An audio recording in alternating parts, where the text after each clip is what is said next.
Ella es de Argentina. Estamos grabando, listo.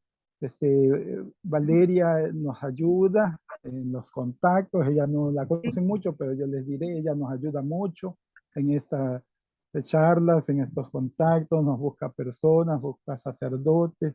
El grupo San Ignacio Enfoque Católico se nutrió con mucha participación que ella ha buscado de sacerdotes, de hermanos. Le agradecemos un montón y le invité que esté hoy día. La diferencia es de 2 horas, ya saben, entonces procuremos estar atentos a todo lo que nos va a dar un tema muy importante y nosotros también con mucho cariño le agradecemos por esta deferencia que hace con nosotros. Valeria, adelante, no sé si te presentas un poco y adelante con él.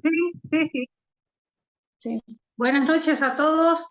Les cuento que acá en Argentina son las 23:45 horas, como lo dijo el hermano Juan. Bueno, a esa diferencia de horas se refería él. Bueno, les quería comentar que, bueno, siempre a lo largo de nuestra vida escuchamos la palabra milagros, como que todos queremos, sí, el milagro sucedió en tal lugar, a tal persona se salvó su vida de milagro, siempre escuchamos la palabra milagros. Y nos pasa a todos en algún momento de la vida que dicen, yo quiero ver un milagro, ¿no? Nos pasa que sí, yo también quiero ver un milagro, pero quiero que el milagro sea, no sé, de alguien cercano, para que no quede que solamente como que me contaron que sucedió un milagro. Bueno, yo a lo largo de mi vida, hasta los 33, 34 años, mi vida era, ¿cómo les puedo explicar? Siempre decía, siempre, se los digo, a mí nunca me operaron, yo soy una persona sana, yo soy una persona fuerte, yo esto, yo de acá, yo de acá. Entonces, Dios me puso una prueba muy grande y es la siguiente. Yo trabajaba en una empresa química, estaba en la parte de facturación y seguimiento de cuentas corrientes. Un día estaba cargando el remito en la computadora, haciendo este movimiento. Tiqui, tiqui, tiqui, tiqui. Cuando estaba cargando el remito, sentí una fuerza mayor. Yo voy a hacer exactamente el mismo movimiento para que ustedes se den cuenta cuando empecé a convulsivar.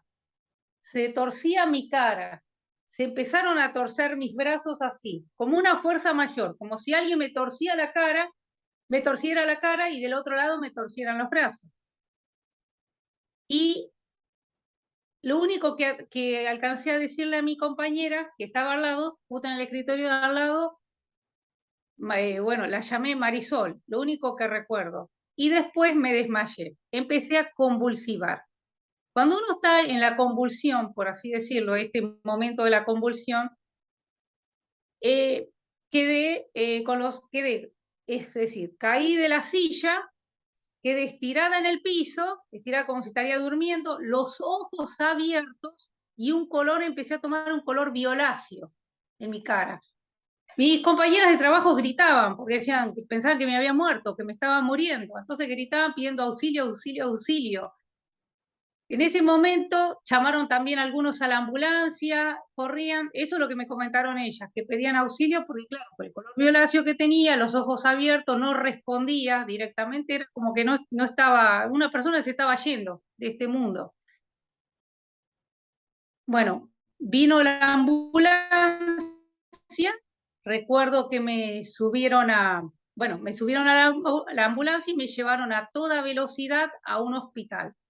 En el hospital me hicieron, pasé directamente a terapia intensiva y me dijeron que me tenía que ir a un lugar de alta complejidad, porque era muy raro lo que me pasó, porque no era que me bajó la presión, nada, sino que fue una convulsión. Y había que ver a qué se debía la convulsión. Generalmente es por derrame cerebral. Bueno, cuando me llevan a la clínica de alta complejidad, me hacen todos los estudios correspondientes. Como decimos en Argentina, no sé en Ecuador, acá se dice, me tenían como un conejo de India. Es decir, estaba todo prueba, error, prueba, prueba, error.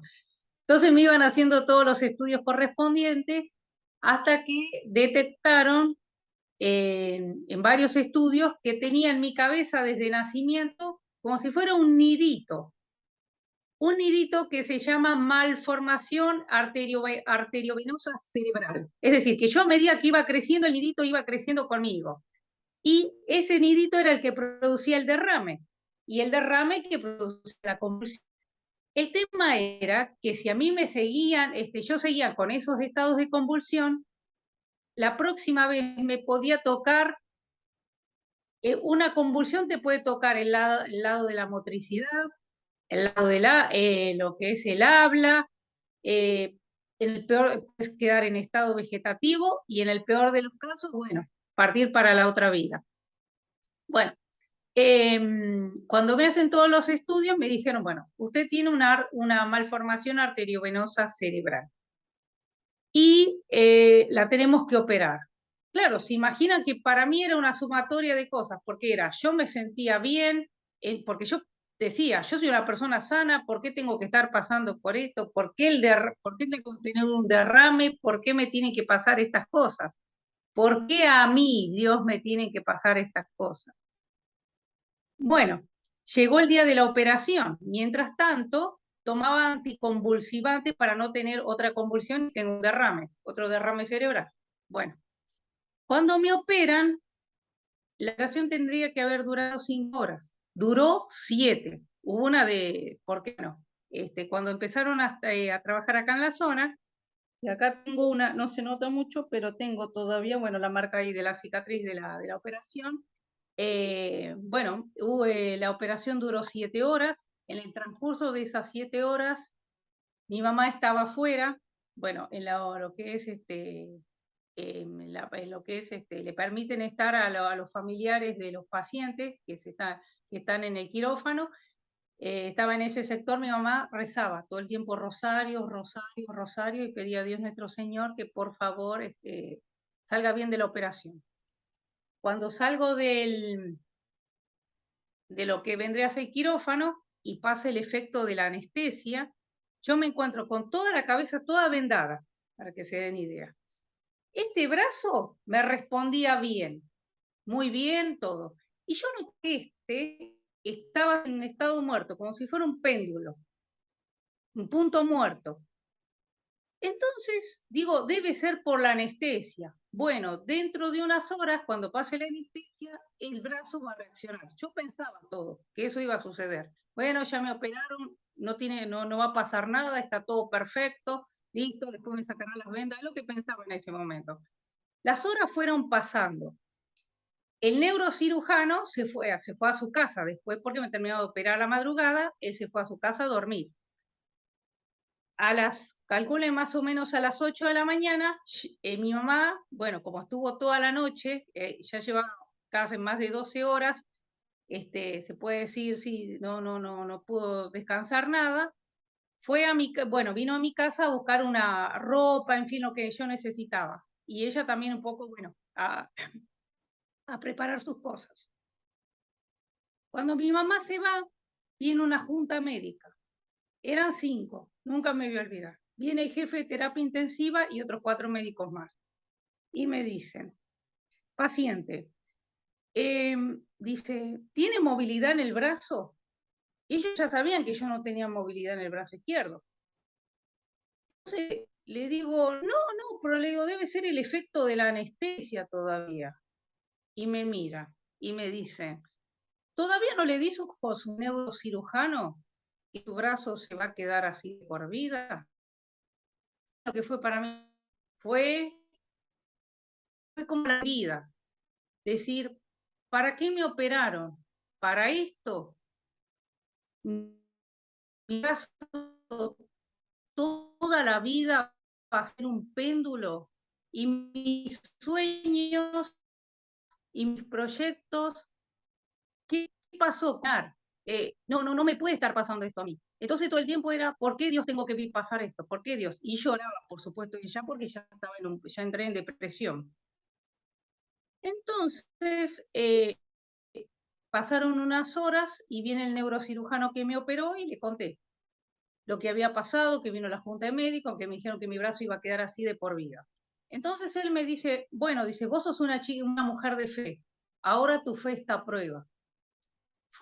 me quedaron marcadas esas palabras a fuego, como si fuera un tatuaje que me hice en la piel: tu fe está a prueba. Mi mamá consiguió un cabestrillo para que el brazo no quede como un péndulo, porque era un peso terrible, se imagina que era un punto muerto. No respondía, no respondía, no respondía. A medida que iban pasando las horas, gente que me venía a visitar, compañeros de trabajo, mis jefes, todo, hice un santuario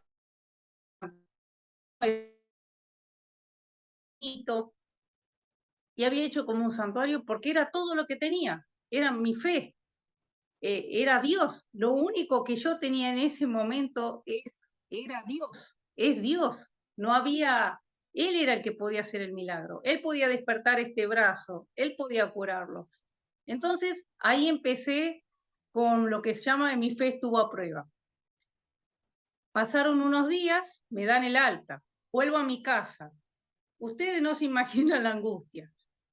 Tenía que acomodar los suéter, los pulóveres en el placar, y solamente tenía una mano, a tal punto que uno quería guardar los pulóveres y los pulóveres se me caían. Claro, uno lo primero que hace cuando tiene las dos manos, dice, bueno, lo agarro con las dos manos, pero acá no, era todo el tiempo el cabestrillo y solamente respondía una sola mano, un solo brazo nomás tenía. Bueno, ya se imaginan, seguía con la depresión, todo.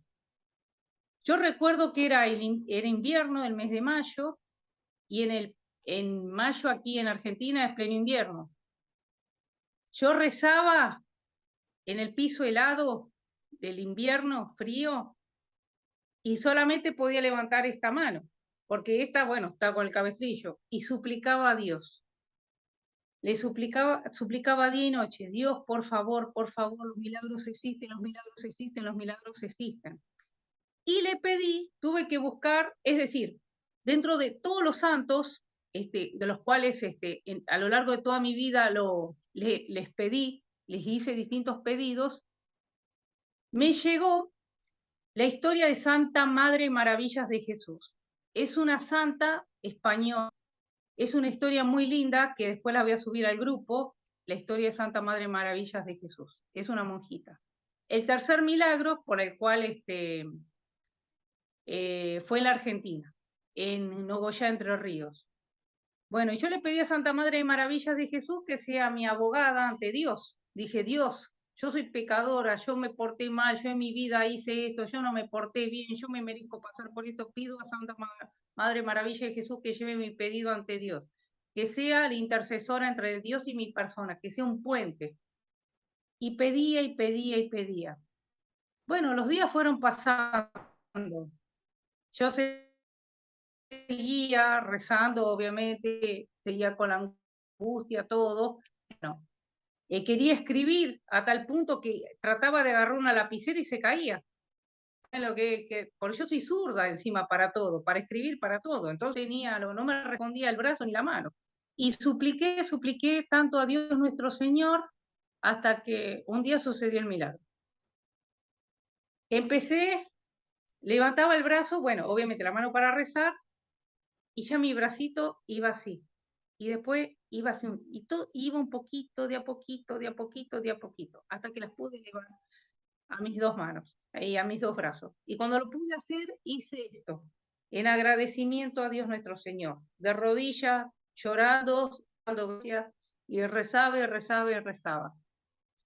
Yo juré a Dios nuestro Señor que iba a dar testimonio, todo hasta el último día de mi vida. Los milagros existen, quiero que sepan, los milagros existen.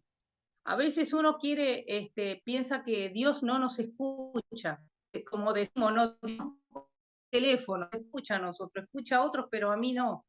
Dios escucha, pero Dios quiere que a veces pases, Dios es amor, pero a veces tenés que pasar por determinadas situaciones en la vida para fortalecer la fe. Porque ¿saben lo que me pasó a mí? Tuve que fortalecer la fe. Tuve que creer que Dios me iba a mí a curar el brazo, que me iba a recuperar al 100% y sin quedar secuelas, que es lo que sucedió. Lo que entendí, la persona que tiene una discapacidad, porque eso es importante, porque uno dice pobre, aquella persona camina mal, aquella persona seguro que tuvo una ACV, le tomó el brazo. Y yo lo viví en carne propia. Yo supe lo que es que no te responda el brazo, yo supe lo que es subir a un transporte público con el cabestrillo y el que estaba sentado me miraba como diciendo, ¿qué querés que te dé el asiento ahora vos? Me pasó y yo después me pude pensar ¿a cuántas mil con capacidad lo viven a diario? Pasé por eso, pasé también porque hay gente que se alejó, porque dijo, bueno, Valeria va a quedar así, ya no la necesitamos, no la necesitamos para nada. Encima va a pasar a ser un problema porque tiene el problema del brazo. Lejos de traerme alegría, me va a traer angustia, porque va a estar siempre con el tema del brazo. Y hay gente que se alejó. Así que pasaron tres cosas en mi vida, como le digo. Creer en el milagro, que también fortalecer mi fe, saber lo que es una discapacidad y que te abandonen los que se llamaron amigos. Unos meses después, les cuento que fui despedida de mi trabajo, porque ya me había curado el brazo todo, pero por miedo a otra futura convulsión, fui despedida de mi trabajo. Como dijeron, bueno, subí un 30 de junio, nunca me voy a olvidar, un 30 de junio me dijeron, bueno, un año justo después. Después que ya me habían dado el alta, ya había hecho todo lo que es kinesiología, lo que le llaman motricidad fina, que tiene que ver con el tema de broches, porque tenés que de nuevo otra vez recuperar la fuerza y el primer año es fundamental. Te mandan a hacer lo que llaman lo que sería como kinesiología, pero aparte lo que le llama la motricidad fina, que tenés que aprender a coser, enhebrar una aguja, todo lo que es el tema de los broches, te piden, más que nada porque tenés que usar mucho la yema de los dedos, son cosas muy, muy puntuales.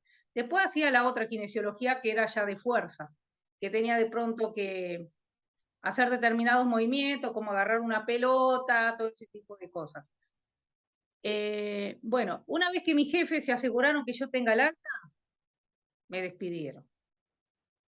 Eso también me ayudó a entender y darme cuenta que en ese momento, es decir, yo ya había transitado un año muy difícil, gracias a Dios me recuperé y todavía me despiden. Yo decía, algo más me tiene que pasar.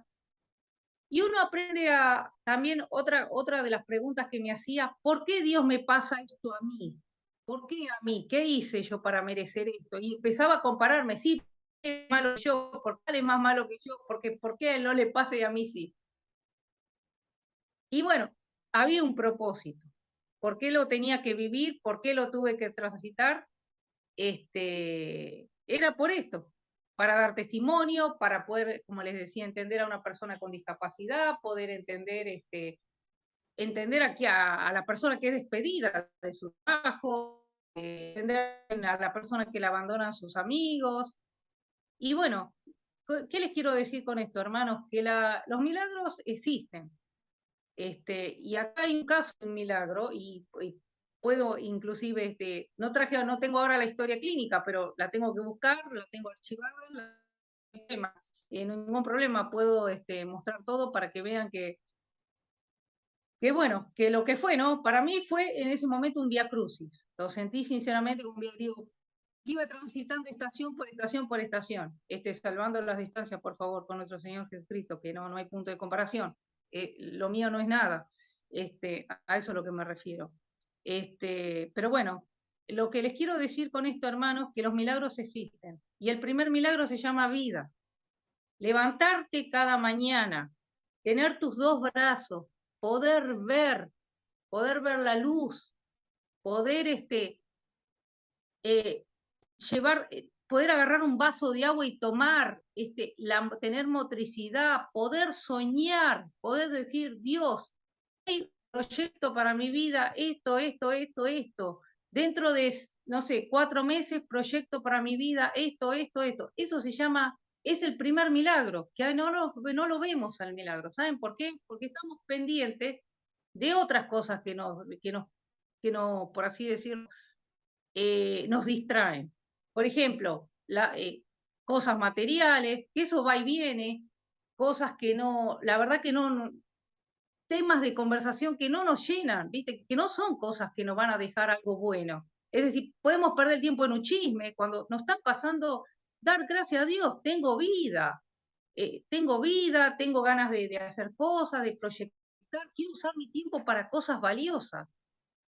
Entonces, ¿qué son las cosas valiosas? El dar testimonio, el llevar la palabra a quien lo necesita, el dar, es decir, si en una situación hay un momento donde hay hay problemas en la familia, todo, yo no ser también llevar más discordia, por el contrario, llevar paz, siempre ser un ser humano de paz, tranquilo, como le digo, y como les dije recién, el primer milagro de la vida, eso hay que entender, primer milagro de la vida, y el segundo milagro, ¿saben cuál es?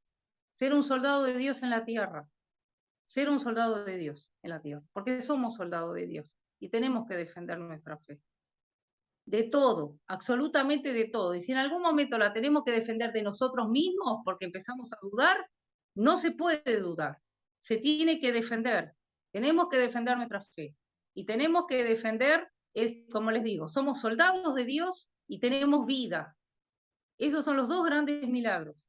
Después lo demás. Después, por supuesto, el que está casado, tiene hijos, se agradece todo, la familia, los padres, comer, todo, absolutamente todo se agradece. ¿Por qué? Porque gracias a Dios estamos en un lugar que no estamos viviendo la guerra. Hay gente que en este momento, como pasa en Ucrania y Rusia, ellos están viviendo la guerra. Nuestros gobiernos que desgraciadamente nos hacen pasar por estas situaciones difíciles, pero no es la guerra propiamente dicho, ¿me entienden? Esto va a pasar, pero una guerra no se sabe cuándo va a pasar, cuándo va a terminar. Por eso, espero, hermanos, que mi testimonio le haya servido. Disculpen si en algún momento soy muy enérgica o muy a la hora de decir las cosas, pero bueno, yo creo que uno trata de decir, bueno, chicos, es decir, en mi caso, Valeria, de valorar las cosas que tenemos. Ese, como les digo, la vida.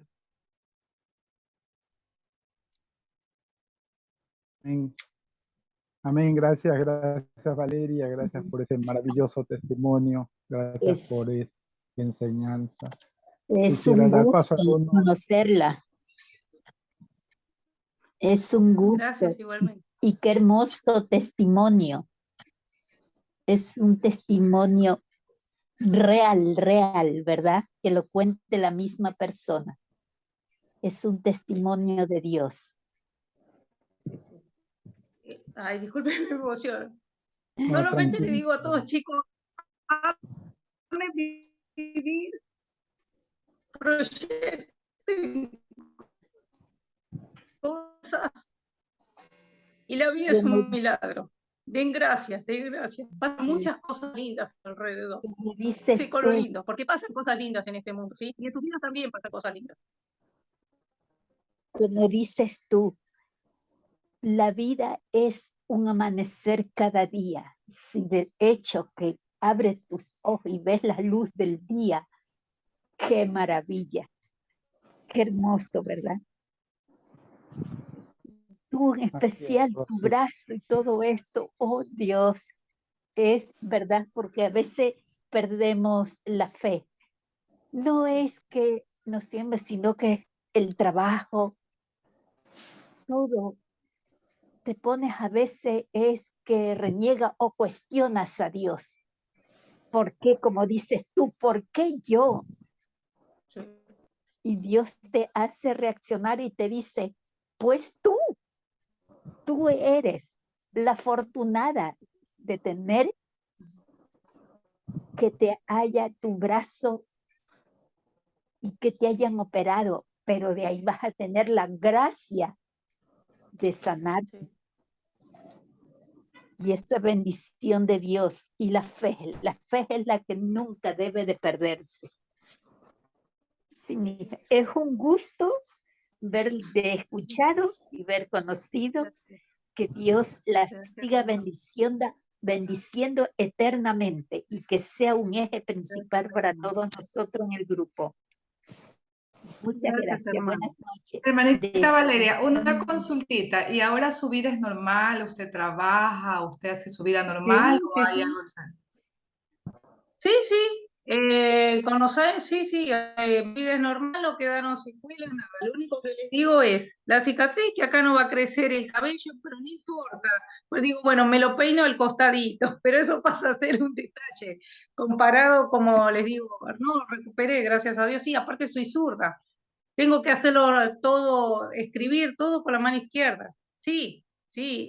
Y otra cosa que me olvidé comentarles, que bueno, cuando estaba con la cabeza vendada y me dijo el médico o el jefe de terapia intensiva que mi brazo iba a quedar así, fue un susto muy grande. Así que eso me duró unos meses, el tema del susto, pues quedé en ese estado de shock, por así decirlo. Después, bueno, cuando fui mejorando del brazo, todo eso fue pasando. Y también otra cosa es importante, que los médicos dijeron que mi brazo iba a quedar así de por vida. Y Dios dijo, no, no va a quedar el brazo así de por vida. Es un tiempo, tiene que estar un tiempo, pero yo voy a hacer que se cure. Y eso también es importante, ¿no? Que a veces la medicina o no, los profesionales dicen, bueno, no tiene cura. Y Dios te dice muchas veces, no, no, no es así. Va a pasar por esto, pero va a tener cura la enfermedad. Gracias, Valeria. No sé si haya tiempo para alguna otra preguntita, Miguel. ¿Me confirmas? Tenemos exactamente 4 minutos. ¿Ya alguien que tenga alguna otra preguntita para Valeria? Cortita, sí.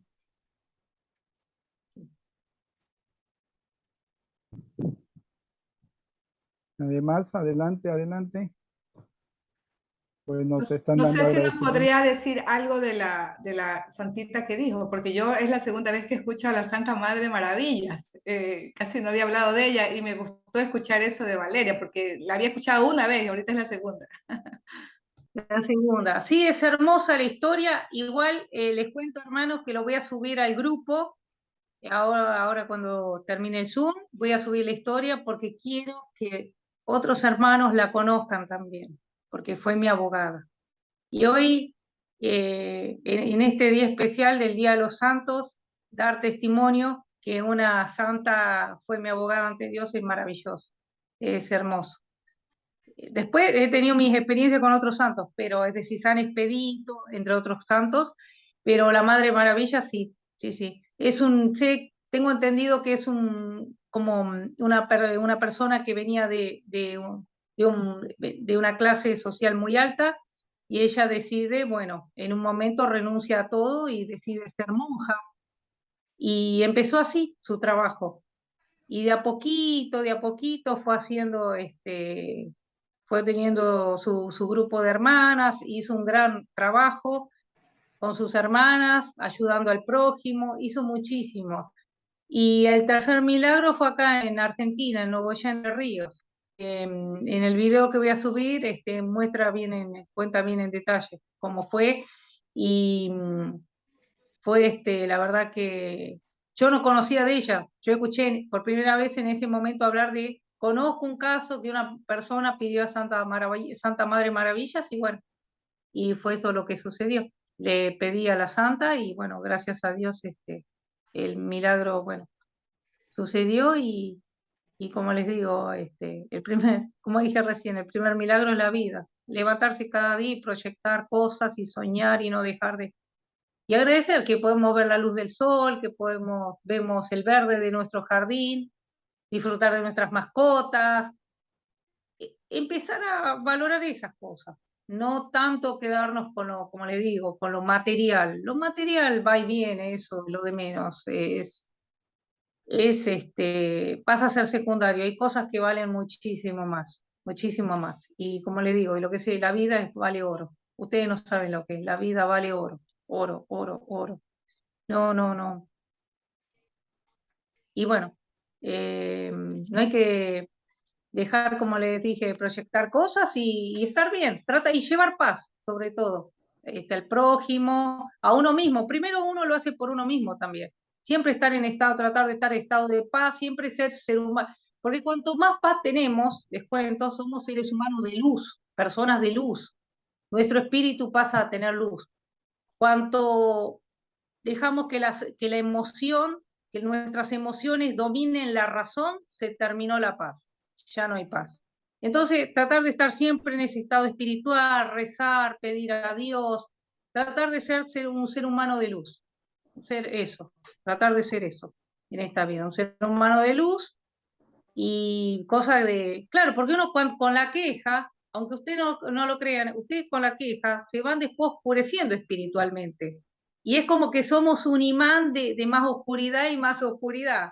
Entonces es importante, como les digo, rezar y tratar de estar en paz. Sé que es difícil, pero uno en ese momento tiene que, para lograr la paz. Tiene minutitos más para seguir y terminar esta partecita. Dice menos de Para un minuto, volver a... Juanito. Sí, eso.